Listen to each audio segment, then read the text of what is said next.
En la primera meditación os he hablado de este planteamiento que hace Benedicto XVI al comprobar cómo está la situación de una nueva evangelización. La idea no es suya, fue de Juan Pablo II, pero él la retoma hasta el punto de que convoca un sínodo específico para esto. El año pasado creó un ministerio, una pontificia comisión de la nueva evangelización, y junto a esto convoca este año de la fe.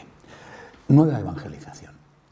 ¿Con qué material humano cuenta la Iglesia para llevar a cabo esta nueva evangelización? Quisiera en esta meditación hablaros de esto, por lo menos tal y como yo lo veo. Cuando uno mira la historia, como empieza el cristianismo, te das cuenta de que el Señor eligió apóstoles de entre el numeroso grupo de discípulos que había, hombres y mujeres, seguidores suyos, solteros, casados. Eligió apóstoles que van a ser las columnas de la Iglesia. No sabemos con detalle la vida anterior de los apóstoles, si estaban casados o no, excepto San Pedro, que sí sabemos que estaba casado, porque hay un momento en el cual Jesús cura a su suegra. Pudiera ser que San Pedro estuviera viudo o hubiera enviudado, pero desde luego casado había estado, por lo menos. No sabemos tampoco lo que hace San Pedro después con su esposa. Ignoramos si fruto de aquel matrimonio había hijos o no, pero no cabe duda de que San Pedro estaba casado, pero que una vez que se dedica al Señor, deja su familia. Es decir, la Iglesia desde el inicio hace, por deseo de Jesucristo, hace pilotar la evangelización sobre, en primer lugar, sobre hombres célibes, hombres solteros, hombres que se dedican a esto. En los primeros momentos de la evangelización, que, como sabéis, se extiende aprovechando la red que existía de las sinagogas judías, la diáspora judía, se extiende rápidamente por todo el Imperio Romano, pero también con algunos apóstoles llega a lo que era el Imperio Persa, lo que hoy es Irán, e incluso hasta la India. Esta primera evangelización se va a hacer sobre todo con los apóstoles, hombres solteros, por tanto, consagrados célibes, consagrados solteros, o que si había alguno casado había dejado, supongo que de mutuo acuerdo, a su esposa. Y estos hombres solteros, los apóstoles, van a ir creando comunidades, y esas comunidades las confían a presbíteros, a episcopos, es decir, obispos y sacerdotes. Hay textos donde parece indicar que algunos de estos obispos eran también casados. Hay, por ejemplo, uno en que se dice que el obispo sea marido de una sola mujer. Por tanto, bueno. Y, por supuesto, era, digamos que frecuente que hubiera presbíteros, también a veces lo llaman ancianos, que estos presbíteros sí que estaban casados. Pero poco a poco la praxis fue, sobre todo en lo que llamamos la Iglesia de Occidente, la Iglesia que dependía de Roma, la praxis fue que la evangelización estaba ligada, llevada adelante fundamentalmente por hombres y por hombres solteros, es decir, hombres célibes, hasta el punto de que, sobre todo a partir del siglo XI, ya empieza, antes era, digamos, una norma no escrita, a partir del siglo XI empezó a ser una norma escrita, empieza a exigirse a los candidatos al sacerdocio, empieza a exigírseles el celibato. En cambio, la Iglesia de rito griego, la Iglesia que pilotaba en torno a lo que se llamaba entonces Constantinopla, actualmente Estambul, y no solamente esa sede, sino también las otras grandes sedes orientales, Jerusalén, Antioquía y Alejandría, van a mantener la exigencia del celibato solo para los obispos y, en cambio, van a permitir que hombres casados accedan al sacerdocio. No que los sacerdotes se casen después del sacerdocio, sino que hombres casados accedan al sacerdocio. En este punto, después, por supuesto, la división vendrá por otras cosas también más importantes. En este punto se produce una praxis una práctica distinta entre la Iglesia de Oriente y la Iglesia de Occidente. No es el único punto, está una liturgia diferente, bueno, y al final algunas cuestiones teológicas dan pie a la división entre el cisma, ¿no?, de Oriente con la separación o la no obediencia de la Iglesia de Constantinopla con respecto a Roma. Esta exigencia en Occidente para los sacerdotes del celibato no fue una exigencia fácil, es decir, no fue una exigencia fácil de conseguir y sobre todo no fue fácil de practicar. En tiempos de San Francisco de Asís tenemos constancia de que era relativamente frecuente que los sacerdotes vivieran en concubinato, es decir, no estaban casados legalmente, pero sí tenían una mujer con la cual tenían hijos. Bueno, hay numerosas pruebas de esto, y repito, por citar una época, el siglo XIII, la época de San Francisco.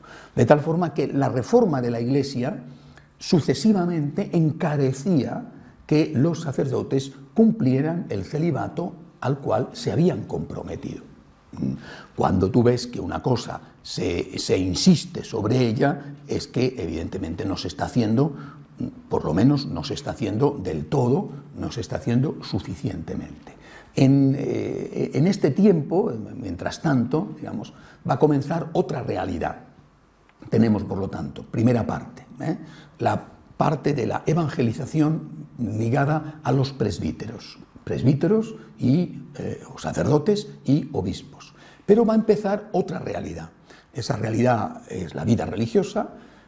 Comienza en lo que podemos llamar Occidente, aunque en realidad es Oriente, comienza en Egipto con San Antón, que en realidad empieza siendo una vida eremítica, que poco a poco se van reuniendo los eremitas en cenobios. Empieza siendo hombres, concretamente en el desierto, en los desiertos de Egipto, y después en otros sitios del Asia Menor, por ejemplo los capadocios, bueno, empiezan a hacer también esta experiencia de vida religiosa. La vida religiosa cunde en Occidente, sobre todo gracias al abad San Benito, los benedictinos, y por supuesto no es el único, aunque es el más importante, porque él va a conseguir dar una regla que después va a ser la base del resto de las reglas que afectan a Occidente. Esta vida religiosa, en un primer momento, no es una vida apostólica. Es decir, la vida religiosa en sus orígenes es una vida donde determinadas personas, en primer lugar hombres, pero también pronto mujeres, deciden separarse del mundo pensando en su santidad personal. Van a hacer unas labores para ganarse la vida, pero la vida religiosa, la vida consagrada, está caracterizada por la búsqueda de la santidad personal. Estos hombres, estas mujeres, se separan del mundo, quieren consagrarse a Dios y no van a tener una labor directamente apostólica evangelizadora. Hablo de los primeros pasos, es decir, la fundación de la vida religiosa en Egipto, la fundación con San Benito en Occidente, entre otras cosas porque probablemente no hacía falta. El número de sacerdotes era considerable, era muy abundante, por muchos motivos. Era un estatus social, bueno, en fin, no era una cosa que requería necesidad.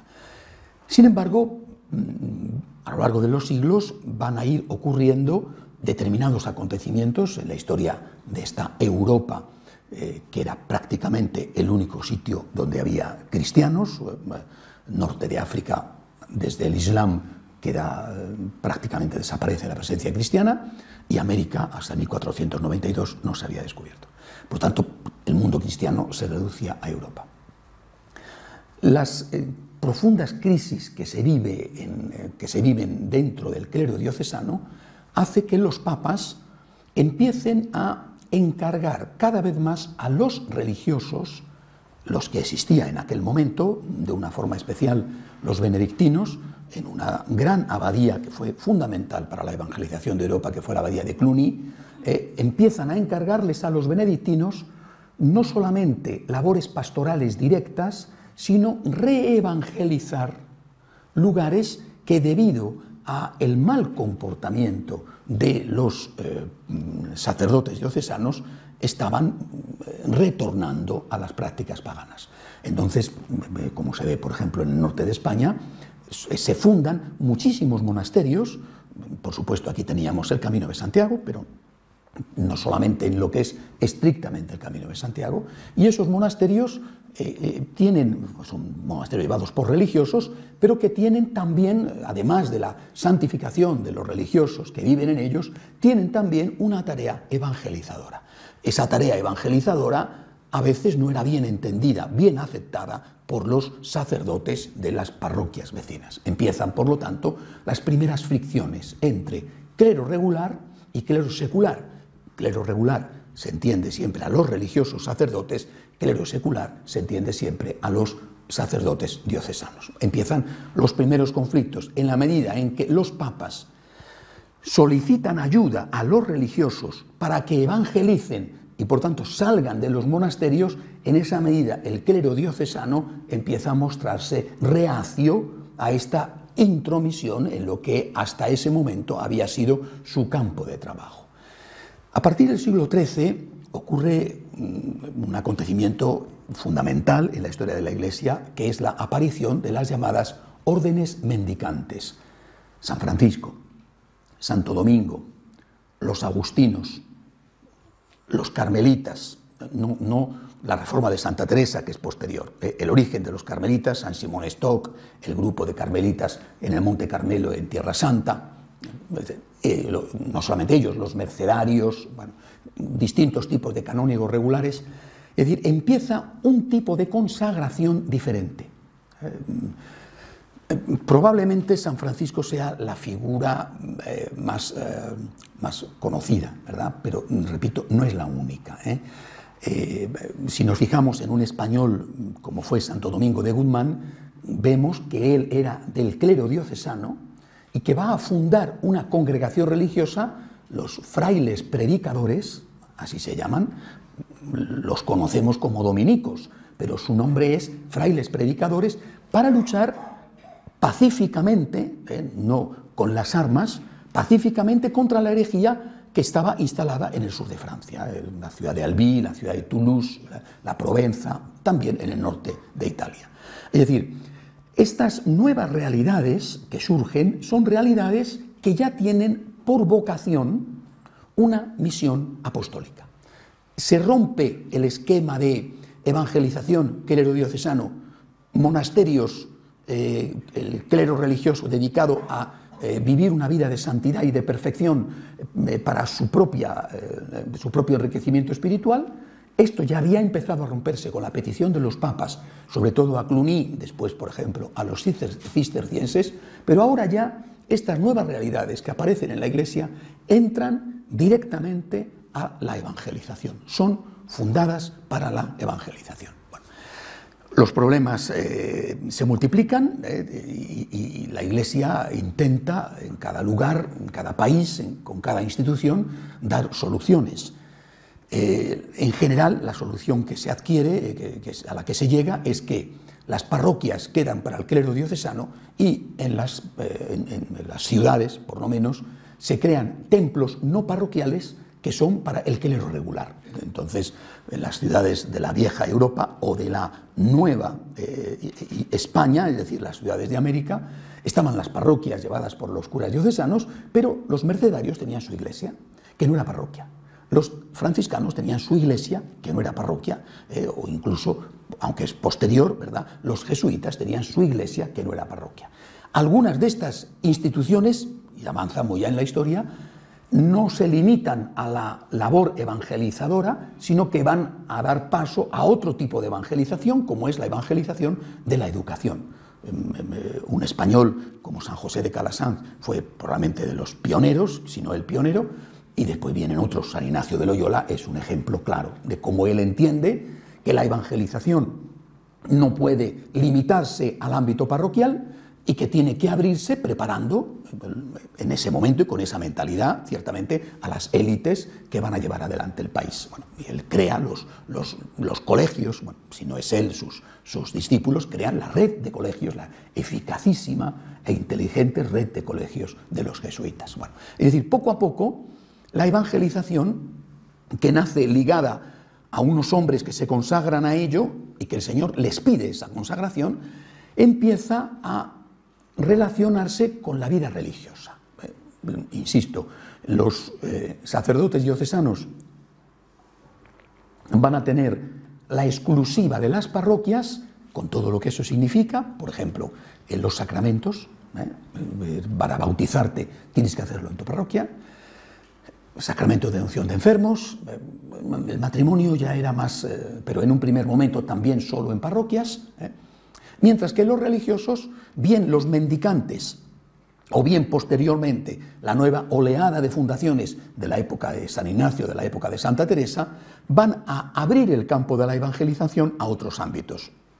Los religiosos de esa primera oleada mendicante van a ser muchos de ellos itinerantes. San Francisco fue un evangelizador itinerante y los primeros compañeros lo eran así, recordando el mandato de Jesús, iban de dos en dos por las aldeas predicando el Evangelio, hablando de la palabra de Dios, hablando del Señor a aquella gente que tenía cura. Por pequeña que fuera la aldea, había un cura diocesano. Sin embargo, estas personas o no estaban bien atendidas, por lo menos en algunos casos, ¿verdad?, o no es que no estaban bien atendidas, sino que directamente estaban muy mal atendidas, porque ese clero diocesano, en no pocas situaciones, vivía en una situación irregular. Y la gente, ante esto, se pasaba a las herejías. No olvidéis que el gran atractivo de los cátaros, que les sirve, bueno, por lo menos en un primer momento para su difusión, fue la aparición dentro de ellos de un grupo que eran los perfectos, llamados los hombres buenos, los perfectos, la palabra cátaro significa perfecto, y que era un grupo de una especie de consagrados que vivían supuestamente en la más absoluta perfección, por supuesto sin matrimonio, pero además con unas condiciones penitenciales extremas, y aunque el resto no lo vivían, tenían unos ejemplos y unos modelos que contrastaban con el ejemplo que daban muchos de esos sacerdotes. Bueno, la llegada de los mendicantes fue providencial. La Iglesia, realmente, la Iglesia del siglo XII, del siglo XIII, y a partir de ahí sale de un agujero profundo en el que estaba, gracias a la acción del Espíritu Santo a través de estos fundadores, a través de estas personas. Bien. Sin embargo, la característica que sigue marcando a estas nuevas realidades eclesiales sigue siendo la característica de la consagración. O sea, estos hombres, estas mujeres, son personas célibes, en lo que podemos considerar Occidente, y en Oriente la vida religiosa no se hace apostólica como en Occidente, pero sigue siendo una vida religiosa que exige el celibato. Por lo tanto, los laicos y los laicos casados, en un primer momento, no tienen una vocación evangelizadora. San Francisco es el primero, por una serie de circunstancias, además muy bonitas, muy interesantes, a través de las cuales obra el Espíritu Santo, en adherir a su movimiento de religiosos y de monjas, franciscanos y clarisas, de adherir seglares. Estos seglares, los terciarios franciscanos, la tercera orden seglar franciscana, estos seglares, hombres y mujeres que permanecen en el siglo, en el mundo, por eso viene la palabra seglar, siglo, estos seglares se casan, llevan sus negocios, llevan su vida, bueno, pero su adhesión a los religiosos es una adhesión espiritual, es decir, ellos participan de la espiritualidad de esta familia a la que se adhieren. Junto a los terciarios franciscanos aparecen después terciarios dominicos, aparecen después terciarios agustinos, aparecen terciarios carmelitas. Bueno, creo que históricamente los primeros fueron los terciarios franciscanos, pero inmediatamente esto se extiende a las otras órdenes mendicantes. Pero, repito, estos no tienen una misión directamente evangelizadora. Pertenecen a esa familia espiritual, viven esa espiritualidad, digamos que se alimentan de ella, están en esa familia espiritual por su propio bien, por su santidad, ser terciario seglar de la congregación o de la orden que fuera, les ayudaba a ser santos, y únicamente se les pide que colaboren con los religiosos en sus obras apostólicas, en sus obras caritativas o posteriormente en sus obras educativas. Es decir, el terciario seglar, el seglar asociado a una congregación religiosa, era una especie de acólito, un auxiliar, un ayudante. Iba a colaborar, por ejemplo, con el dinero. Fue una labor que se hizo desde el primer momento. El monte Auvernia, donde San Francisco de Asís recibe la impresión de las llagas, era propiedad de un noble italiano que se lo cede, no se lo da porque San Francisco exige no tener nada propio, pero se lo cede. Digamos que la propiedad seguía siendo o de la iglesia o de la familia del noble, pero allí residen, en aquella gigantesca finca, residen los franciscanos. Es decir, la ayuda que prestan los laicos era una ayuda auxiliar con la economía o con algún tipo de colaboración. No olvidéis que no había parroquias ligadas a las órdenes religiosas. Esto es una cosa relativamente reciente. Bueno, así pasan bastantes siglos. O sea, la situación de la evangelización está encomendada a célibes, fundamentalmente. Esos célibes son sacerdotes diocesanos o sacerdotes religiosos.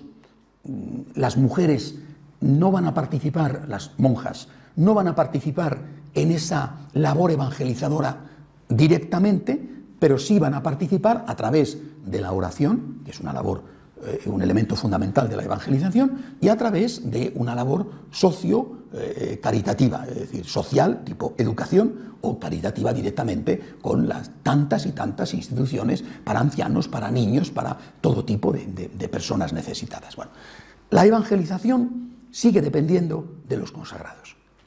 Esto podía haber durado así siempre. Los laicos que pertenecen a algún tipo de asociación laical son laicos que colaboran con los sacerdotes de un tipo o de otro. Así hasta un momento determinado, cuando las cosas empiezan a ir mal. A partir del siglo XIX, sobre todo, pero de una forma especial, en el siglo XX,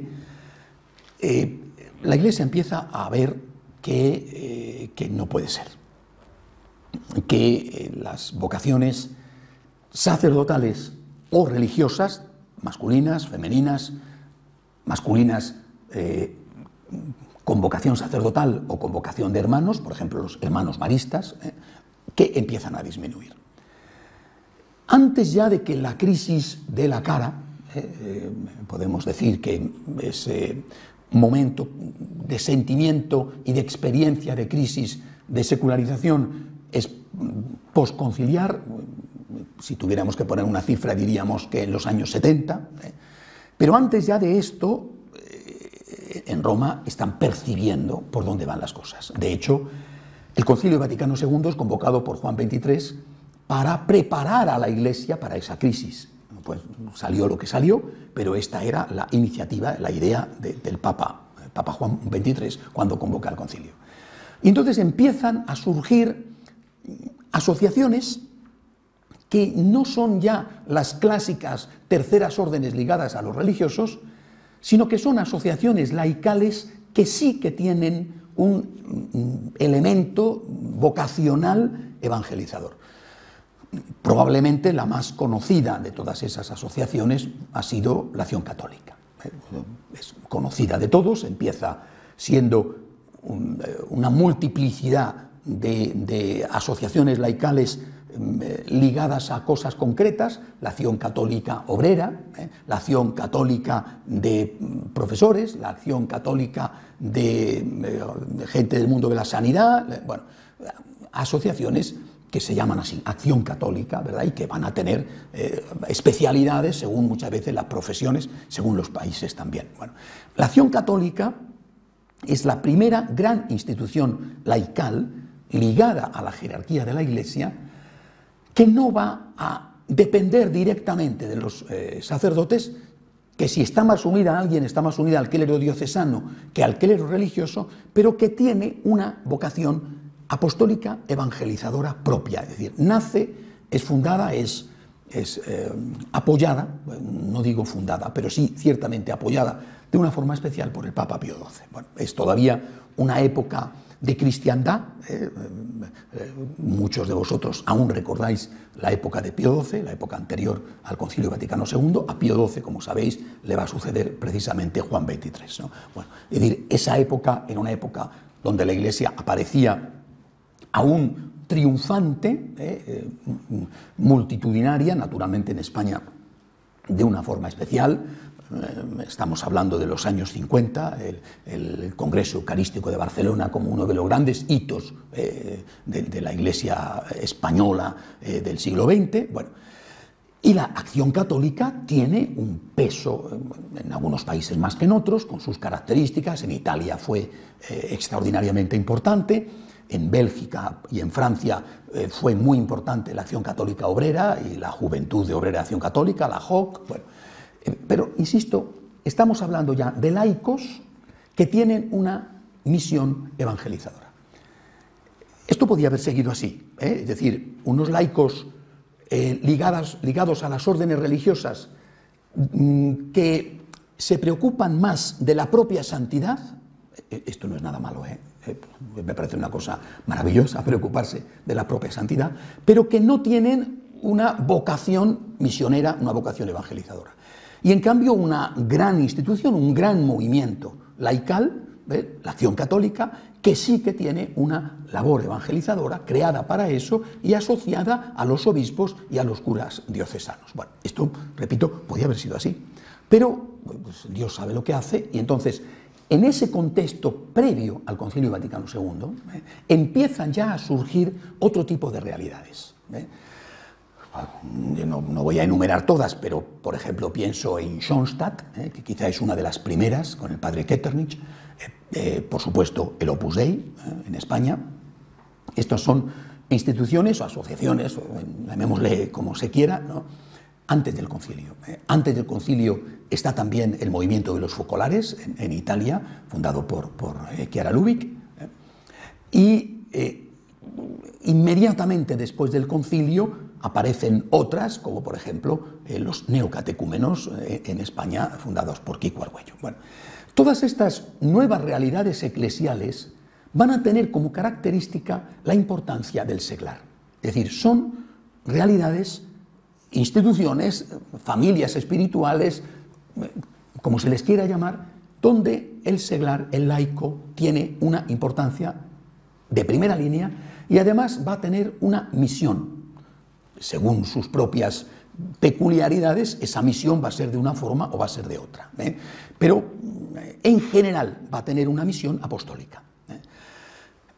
En este contexto, repito, estas instituciones surgen, algunas de ellas antes del concilio. En este contexto viene el Concilio Vaticano II. Yo no me atrevo a decir que la secularización interna de la Iglesia, que yo creo que provoca la secularización de la sociedad, aunque está influenciada por esa secularización social previa, hay una especie de feedback, la sociedad se seculariza, la Iglesia se contagia y entonces la sociedad se seculariza todavía más. Bueno, yo no me atrevo a decir sinceramente que esto sea causa del concilio. Hoy yo creo que es una opinión común que el posconcilio ha tenido luces y sombras. Bueno, no es el momento de ponernos a analizar el posconcilio. Digamos, repito, esto es el propio Papa el que lo ha dicho, que ha tenido luces y sombras, y que dentro de las sombras está el que algunos han leído el concilio, como decía Benedicto XVI, con una hermenéutica, es decir, con una interpretación, han hecho una lectura, decía el Papa, de ruptura con la tradición, mientras que, dice el Papa, la hermenéutica, la lectura que hay que hacer del concilio, tiene que ser una lectura de reforma. de continuidad de reforma, no una lectura de ruptura con lo anterior, como si la Iglesia no hubiera sido fundada por Jesucristo, sino que la Iglesia empezara a existir a partir del año 63. Es decir, algunos han pretendido eso con gravísimas consecuencias. En este contexto de crisis, lo que vemos es que caen brutalmente en algunos sitios las vocaciones religiosas, masculinas, femeninas, las vocaciones sacerdotales.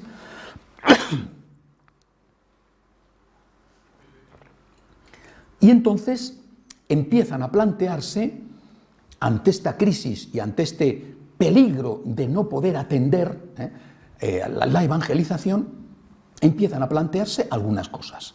Por ejemplo, los obispos empiezan a llamar a los religiosos a que se hagan cargo de parroquias. Esto, insisto, no había ocurrido antes. Estaba muy clara la diferencia. La parroquia para el cura diocesano y para el cura religioso, la iglesia, donde se hacían confesiones, por ejemplo, era un apostolado típico de los religiosos, ejercicios espirituales, es decir, los templos de los religiosos eran lugares de espiritualidad y las iglesias parroquiales sobre todo, giraban en torno a la administración de los sacramentos.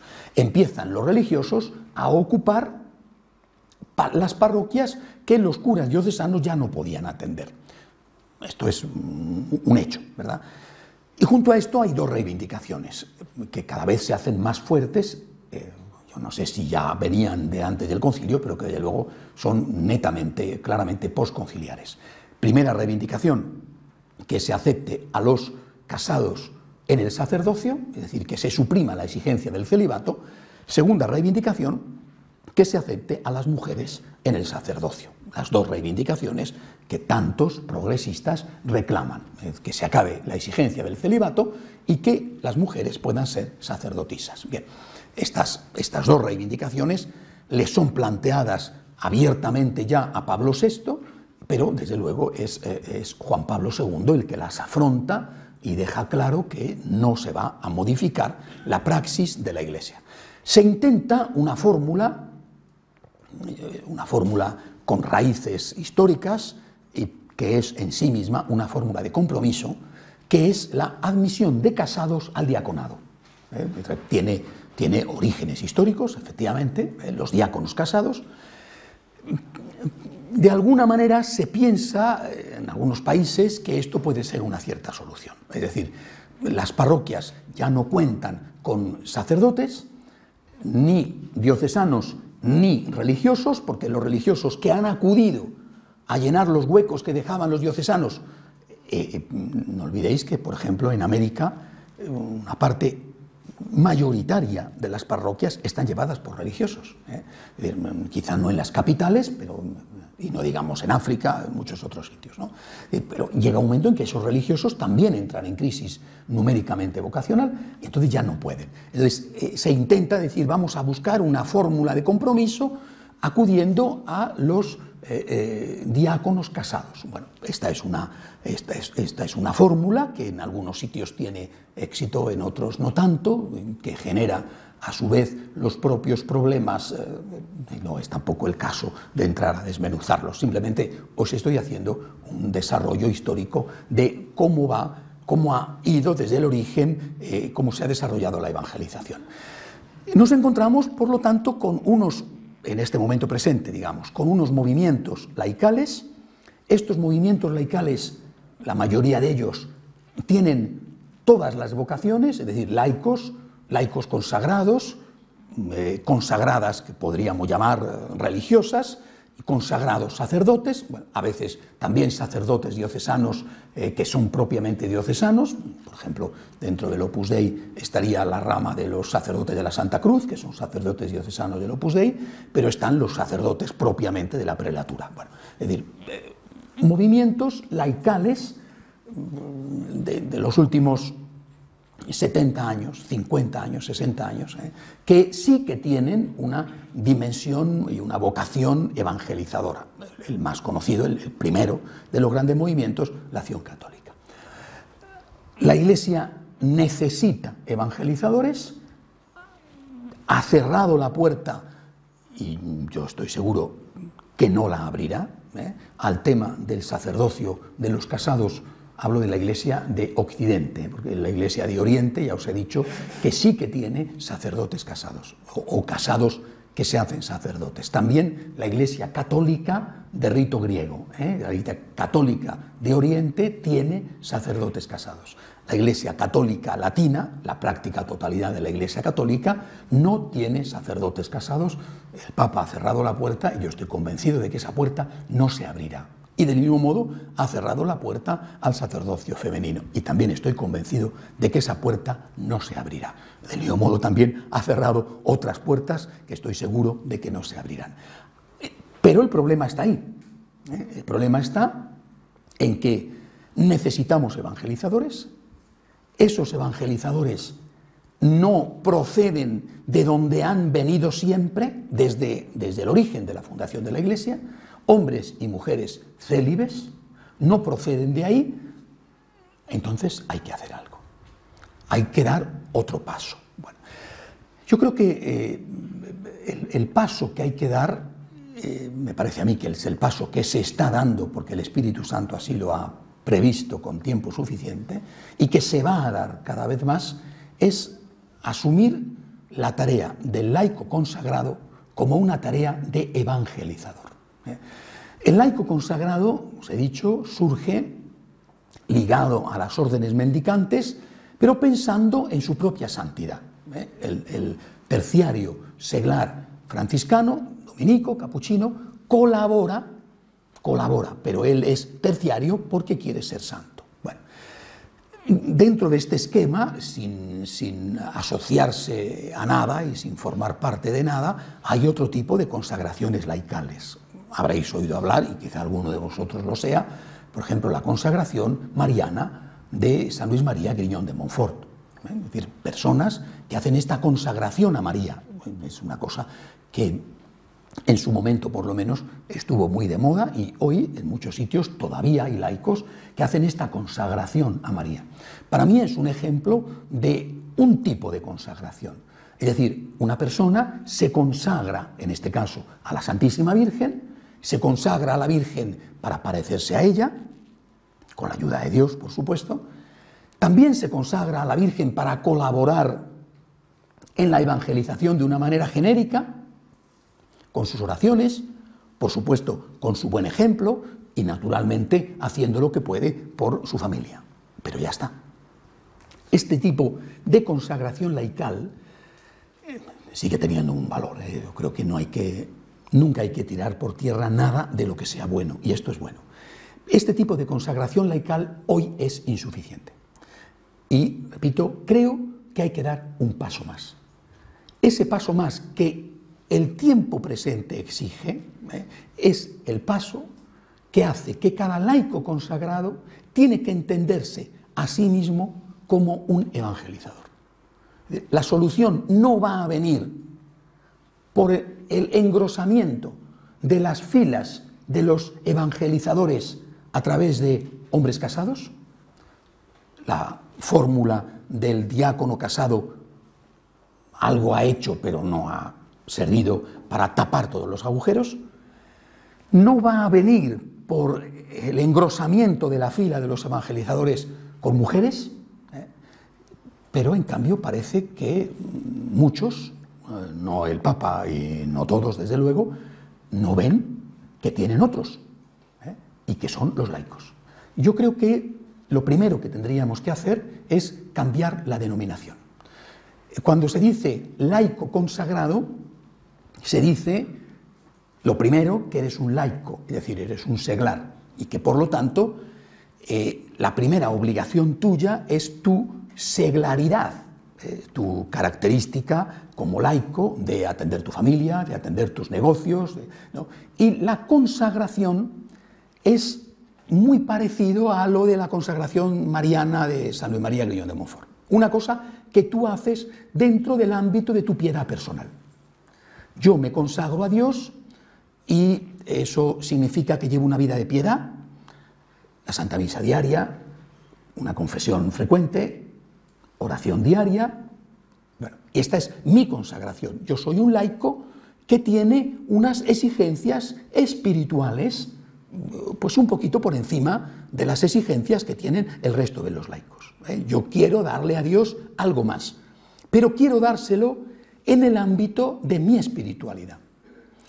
Este concepto de laico consagrado, creo yo, tiene que dar lugar a otro tipo de concepto. Y yo le empezaría por cambiar la denominación y diría consagrado laico. Soy un consagrado laico. Es decir, poner en primer lugar, poner de manifiesto y en evidencia el hecho de que tú estás consagrado. No se puede decir, porque no creo que el derecho canónico lo permita, que eres un religioso laico, aunque realmente todo religioso es un laico. Los únicos que no son laicos son los sacerdotes. El religioso no sacerdote y por lo tanto todas las monjas son laicos. Pero bueno, no estamos acostumbrados a denominar al religioso con la palabra laico. El religioso hace referencia a celibato, y salvo las excepciones realmente de los erevitas, hace referencia a vida común. Bueno, por tanto, esta es otra realidad. Pero nosotros, y hablo de los franciscanos de María, y no solo de los franciscanos de María, ante esta situación que está viviendo la Iglesia, ante esta urgencia de evangelizadores, ante la realidad de que, desde mi punto de vista, afortunadamente, no se van a abrir las puertas a otro tipo de personas que podrían ser evangelizadores, como es mujeres sacerdotisas o casados sacerdotes. Bueno, ante esto hay ahí la existencia de miles de personas, no cientos, sino miles. Naturalmente no hablo solo de los franciscanos de María. Esas personas quizá no hacen más porque no les han dicho que tienen que hacer más, primero. No les han enseñado que tienen que hacer más, y no les han exigido que tienen que hacer más. Es evidente que el elemento laical les condiciona. Les condiciona, por lo menos en el aspecto de tiempo. Al menos en eso es un condicionante real. Pero ese condicionante también va a estar presente, por ejemplo, en los sacerdotes casados. Es decir, si se admite a un casado al sacerdocio, ese elemento condicionante de tiempo, de dedicación a tu familia y de dedicación también a tus intereses, va a estar presente. ¿Por qué tenemos que plantearnos la admisión al sacerdocio de casados cuando tenemos cientos de miles de casados que son consagrados y a los cuales no les damos una tarea evangelizadora y no les damos unos instrumentos, tarea e instrumentos y formación para que evangelicen? Repito, creo que la realidad se impone y el Espíritu Santo, con tiempo suficiente, ha ido preparando, seguramente sin que los propios fundadores de estas realidades fueran conscientes de lo que el Espíritu Santo estaba preparando. Pero hoy nos encontramos con una necesidad urgente de evangelizadores. Y no hay, por lo menos a corto plazo, que se vea un despertar vocacional que permita volver a llenar los seminarios y tener una evangelización que pivote sobre célibes. Esto no se ve a corto plazo. Es decir, los seminarios, gracias a Dios, tienen muchachos y los noviciados, gracias a Dios, tienen muchachos y muchachas, pero son numéricamente muy pocos. Y repito, y ahí están estos laicos consagrados que son una materia prima extraordinaria que en muchos aspectos, habrá que comparar, a veces uno puede juzgar y equivocarse, ¿no? Pero yo, por lo menos la experiencia que tengo, en muchos aspectos son más dinámicos, fervorosos que los sacerdotes. No digo que todos los sacerdotes pero sí en muchos casos. Estos laicos consagrados aman a la Iglesia, la defienden, hacen lo que pueden por la evangelización, cuando a veces estos, no todos, pero sí estos sacerdotes, algunos por lo menos, parece que están más preocupados por otro tipo de cosas. Creo, por lo tanto, que cuando se habla de nueva evangelización hay que abrir el horizonte y empezar a darnos cuenta de que los laicos consagrados tienen que dejar de ser laicos consagrados para ser consagrados laicos. Es decir, el laico consagrado tiene que sentirse a sí mismo como un religioso, no como un sacerdote, eso es otra cosa, pero sí como un religioso. Es decir, tiene que poner en evidencia delante de sí mismo y después tendrá que ponerlo en evidencia delante de su familia, por ejemplo. Tiene que poner en evidencia su vocación consagrada. Soy un consagrado. Y no soy un consagrado únicamente pensando en mi perfección. Por supuesto que sí que quiero ser santo y que tengo que luchar para ser santo, pero no soy un consagrado solo pensando en mi santificación. Vuelvo a repetir, un ejemplo sería esa consagración a María de San Luis María Guiñón de Montfort. No, soy un consagrado pensando en mi santificación y pensando en la evangelización. Soy una persona que ha sido llamada por Jesús para evangelizar. Estaré condicionado, cierto, estaré condicionado por mi realidad laical, pero en la medida en que yo pongo en el primer lugar de mi vocación, de mi relación con Dios, una llamada a evangelizar, yo me veo a mí mismo de otra manera. No soy un laico que va a colaborar con el sacerdote o que dentro del movimiento al que pertenezco va a hacer algo, poco, algo, lo que me dejen, algo, sino que por el contrario soy un consagrado, es decir, alguien a quien el Señor ha llamado, como llamó a los apóstoles, para evangelizar. Y podrá haber consagrados laicos que no se adscriban a ningún movimiento, podrá haber, pero la mayoría se van a inscribir en alguna de estas nuevas realidades eclesiales. Pero se van a inscribir con esta característica. Sois personas llamadas por Dios para evangelizar. Habrá que ver ahora cómo se os prepara, lo mismo que a un seminarista se le prepara durante al menos 5 años, con una formación teológica, para que después pueda no solamente celebrar la Santa Misa, como comprenderéis, para celebrar la Santa Misa bastaban los famosos curas medievales del pan y la olla, que ni siquiera sabían lo que decían porque lo decían en latín y no sabían latín, pero pronunciaban aquello como un lorito pronuncia una palabra que no entiende. Muy bien, no sabían más ni falta que les hacía, eran los curas de pan y olla. Bueno, la misa te daba derecho a la mesa y ya estaba. Cuando se prepara a un muchacho durante al menos 5 años para tener una formación filosófico-teológica, es para, por supuesto, que en su momento celebre la Santa Misa, confiese, administre los sacramentos y para que sea un evangelizador, que es mucho más que eso. Aunque eso sea, si quieres, lo más importante. Bueno, pues ahora habrá que ver, estos consagrados laicos tendrán que tener su formación, tendrán que tener su preparación y tendrán que tener su ámbito de trabajo.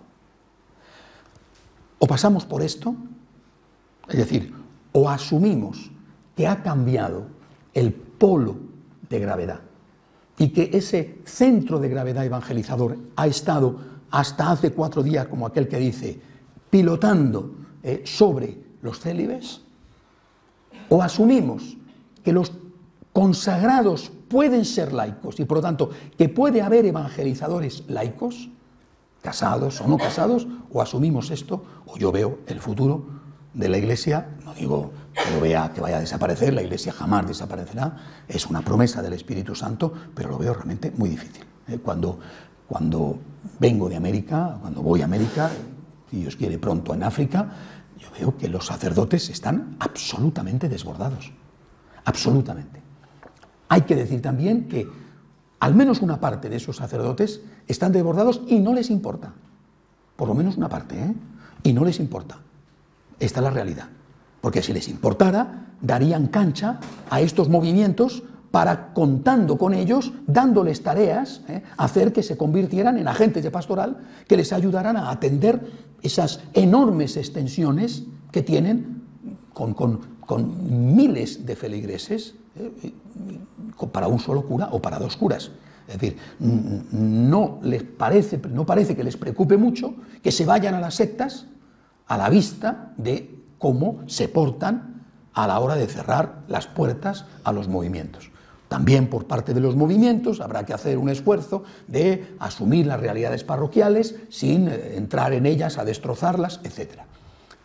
Repito, en este momento presente, tal y como están las cosas, o el laico consagrado deja de ser un laico consagrado y se convierte en un consagrado laico, o yo no veo que podamos hacer frente a los retos evangelizadores que tiene la Iglesia, ¿no?, en esta hora de la historia.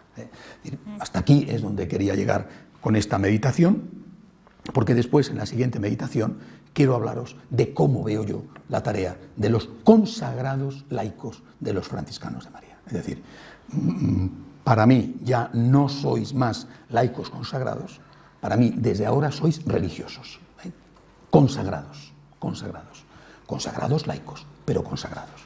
Por lo tanto, vosotros tenéis que asumir que vuestro estatus cambia. Y no es porque cambie canónicamente, sino porque tiene que cambiar espiritualmente. Tiene que cambiar en vuestro interior.